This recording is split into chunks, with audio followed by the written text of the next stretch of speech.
So what explains the increase in landed prices? It's because the 99-year new launch developments, the larger units over there, were touching that 2.5 million mark.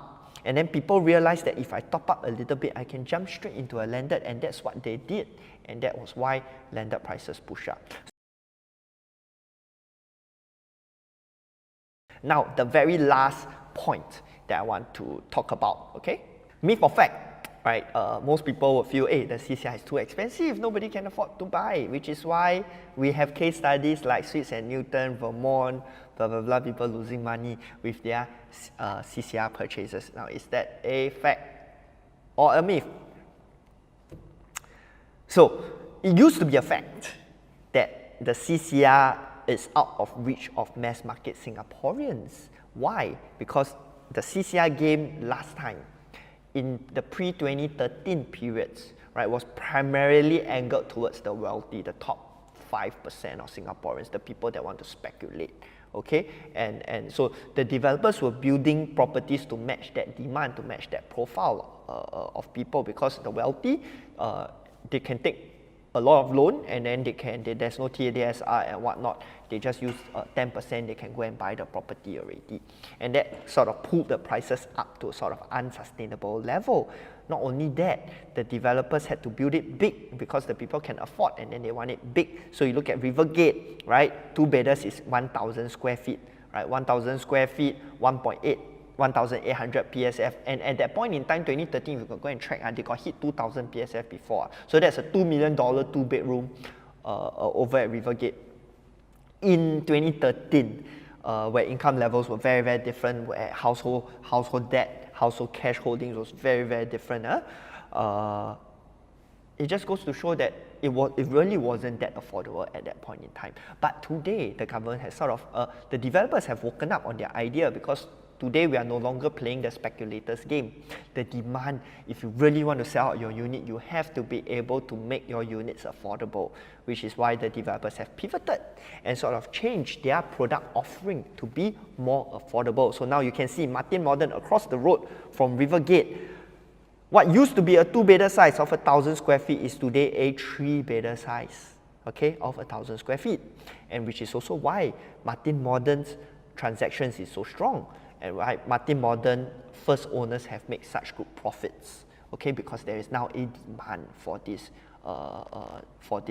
units, and people can afford this, can better afford these units. Now, 2-bedder 764 square feet, so even though it's 2,200 PSF, for example, 2,400 PSF, for example, still well within the affordability range of a lot of Singaporeans, okay? Next, 3-bedders in Bukit Timah. Right, I take Perfect 10 as one case study. It's a project that I like very much at this point in time. If you want to understand why, you can drop me a text. That's not the discussion for today's live session, right? But I've taken the example Perfect 10. Next door is Farrow Residences, and further down the road is Wing on Life Garden. So they are like 3 neighbors, like all side by side. So Perfect 10, if you look at this, the 3-bedder size is 1,227 square feet. The 3-bedder size of our neighbor, Farrow Residences, is 1,841 square feet. That's the smallest unit in that development. And Farrow Residences is the next youngest development down the stretch of Bukit Timah Road, the same stretch as Perfect 10. Okay? Then the next door neighbor, Wing on Life Garden, the smallest unit is 3,240 square feet. I never include Honolulu Towers because Honolulu Towers is even bigger than Wing on Life Gardens. So this is another example of how the products being built at that point in time, yesteryears, let's just take it like that. In yesteryears, will not exactly did not exactly make them affordable to the mass market. So they were very niche purchases. You have to be probably your top 1% or top 0.5% to be able to afford it. Now, the product offering in the CCR today has put that down to maybe the top 10%, so that's opening it up to a lot more people, okay? And you can see it very clearly with this Belmont Green example, okay? Once CCR products are made affordable, the people that buy these CCR products earn very good profit. So Belmont Green, the developer, was quite forward-thinking in this sense. They are a product that was built in 2005, but they were one of the first few to build it smaller size and affordable. And these people then were able to make really, really good profits. Okay, we see over here, very, very good profits. You see, even 2 bedders, right, $500,000 profit. Very, very short holding period, buy 2017, sold 2022. Okay, those that hold longer, but all of them make very, very good profits. So it's not that people cannot afford the CCR. That is, I think, overly general, right? If there's a product in the CCR that is affordable, people will still buy into the CCR, right? It's just giving you a option. People tend to want to go towards the better quality product, right? And of course, another big thing about the CCR is the branded schools that really anchor them down. So I feel the CCR in the 2013 to 2020 periods, product didn't match up to demand. Hence, prices really never didn't move up by much.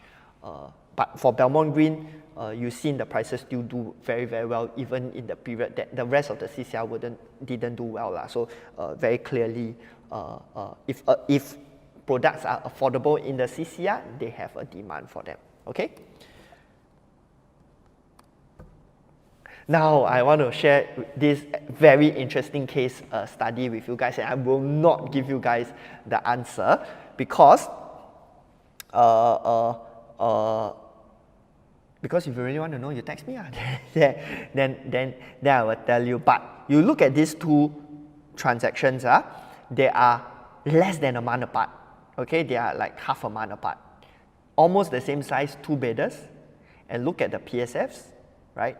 But one of these development, the shocking thing is one of these development is in the OCR. I think the one not hard to guess. We talked about it earlier earlier today already. And another one is located in the CCR. So why I want to share this example with all of you who are listening or who listen until this stage 2 hours in, is that if you open up your eyes, there are still excellent value in the market at this point in time. Do not follow the crowd and just always go for like the next best new shiny thing. Just open your eyes. There's so much important opportunities out there. And because also a lot of people keep thinking that the OCR is overpriced. The OCR cannot afford. They never even go and think about it. It's just like, if I give you the analogy, it's just like if SIA were to put like a first class promo whereby it's just maybe double the price, or maybe for this example the same price as economy, right? But it's just that you never thought you'll be able to afford it, so you never even on the website, I never even go and click on that page to see the price. Then you totally miss out on that opportunity, which I think is the exact same thing that's happening right here at this point in time. A lot of people are overly fixated, and also sort of data bias, because OCR has done very, very well in the last 10 years, so that is correct. If you have bought in OCR last year, I think it's still good value for money, right? Last year, a lot of our clients took action 2006, 2007, 2008 PSF, for example. But now at 2005, when that line is so level, when we have examples like that, really you do then want to pick the better option. Go and open up that first class tab and go and see what is available there. You will be surprised as to what are some of the value propositions over there. Okay? Then like that, you see, I give you the answer already. But why I feel there is going to be a shifting trend of people then starting to open up their eyes to the CCR, right, is because of this. You take a look at the most expensive transactions over at Lentor Modern, 3.281 million for a 4-bedder. The down payment is $936,000. Next up, this is a 4-bedder also in the CCR, freehold.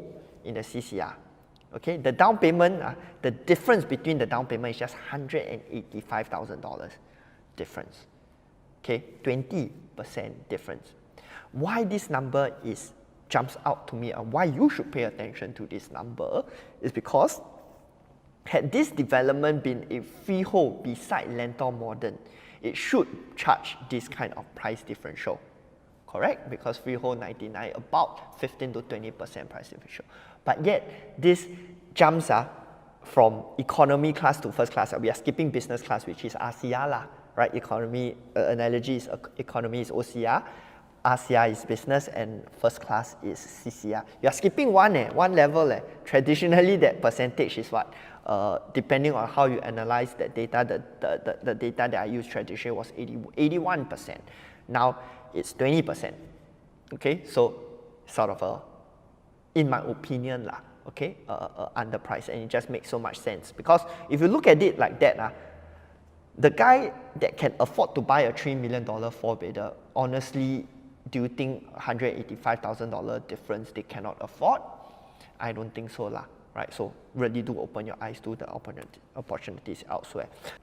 Hello, sorry to interrupt. We'd like to take the opportunity to thank you for watching the video and also to share why we do what we do. Is to empower consumers with hard facts and figures, quality research, and real-life examples to allow them to make the most informed property decisions. So if you found our videos useful, the only thing we ask for is for you to smash that like and subscribe button so that the YouTube algorithm can push out our videos to more consumers. Thank you, and back to the video.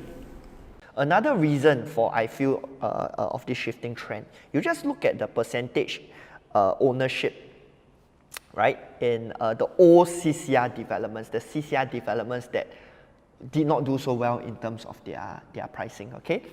Last time, only 50% Singaporeans, the rest of them mostly are foreigners, which is what has sort of triggered that whole conception, that whole thought that the CCR is unaffordable, it's the playground of the rich foreigners, the rich PRs, or the rich China buyers, for example, right? Then if you are I said it myself, I admit, right? And then so if you are a small fry, you want to go and challenge them. These guys have money to throw around. You don't want to go and fight with them. So that was true if in the old developments, but today, right, the percentage ownership for CCR properties, the newer developments, look actually very much alike to the OCR developments. And so we are noticing a lot more Singaporeans moving in, buying in.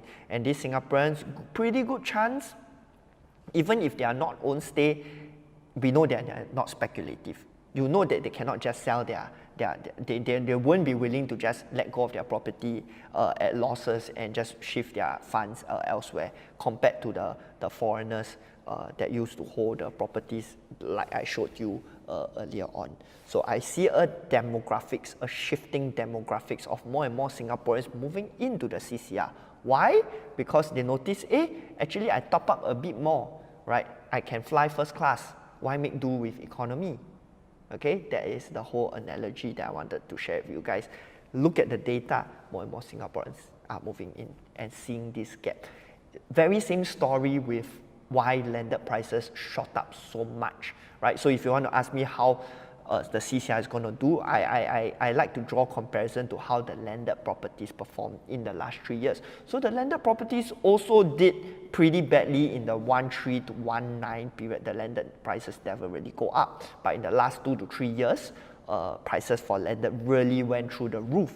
Why? Because landed prices last time, you can find, actually just 2 years back, right? You can find a semi-D in Kembangan, 3 million, 3.8 million, less than 4 million. Right now, you are downgraded to an inter-terrace in Joo Chiat at about 5 million, thereabouts, right? For those of you who watch YouTube, you will know, right? Porty Lim Brothers always sell inter-terrace Joo Chiat $5 million.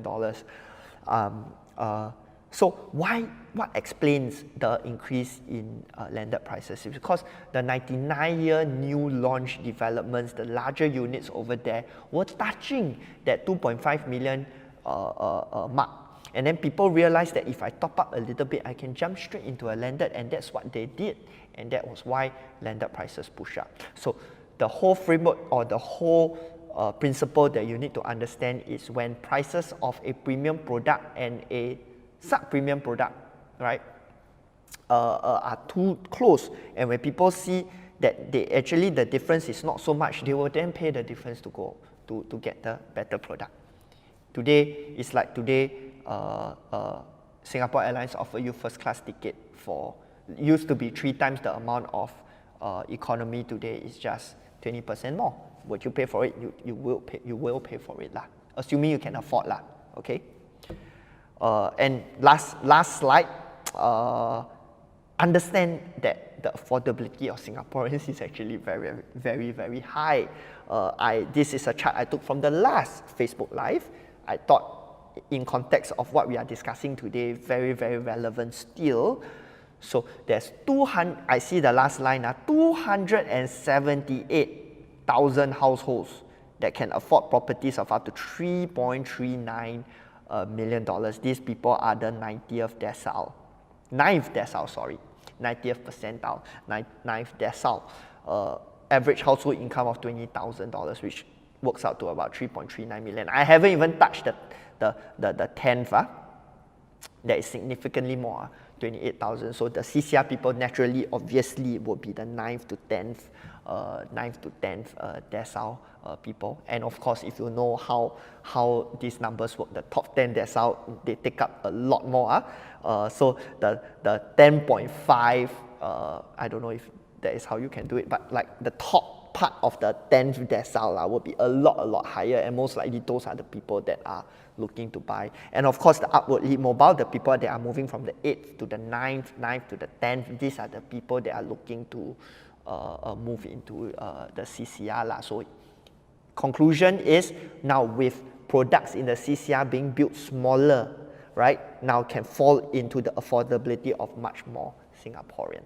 Okay, so I would say the conclusion, did I remember to put a conclusion? Yes, the conclusion is more and more Singaporeans are able to afford properties in the CCR as shown with all the slides that I've shown you earlier.